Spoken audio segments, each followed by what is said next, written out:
नमस्कार, मी अश्विनी पवार. अश्विनीज किचनमध्ये तुमचे खूप खूप स्वागत आहे.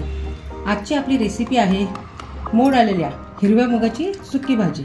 तर हे मी साधारण 200 ग्रॅम हिरवे मूग 6 तास भिजत घातले होते. नंतर त्याला मोड आणण्यासाठी रात्रभर मी असे बांधून ठेवले. हे हिरवी मिरची आले लसूण पेस्ट आहे. हे 1 चमचा लाल तिखट, हळद, चवीनुसार मीठ, धने पावडर, जिरे पावडर आणि हिंग. हे एक बारीक कापलेला कांदा, एक टोमॅटो आणि कोथिंबीर. तर आता मी कढईमध्ये तेल गरम करण्यासाठी ठेवलेले आहे. त्यामध्ये मोहरी सोडत आहे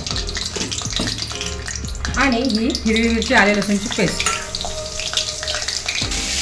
चांगली तेलामध्ये मी परतून घेते.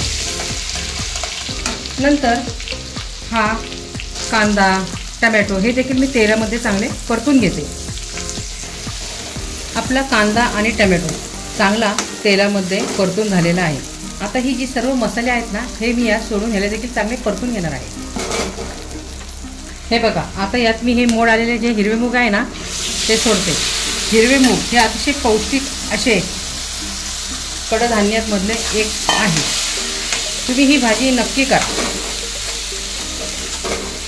तसेच कोथिंबीर देखील सोडून मी भाजी पुन्हा परतून घेते.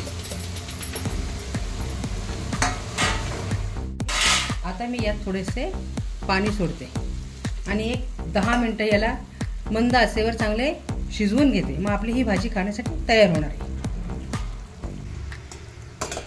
अशा प्रकारे आपली पौष्टिक अशी हिरवी मुगाची भाजी खाण्यासाठी तयार झालेली आहे.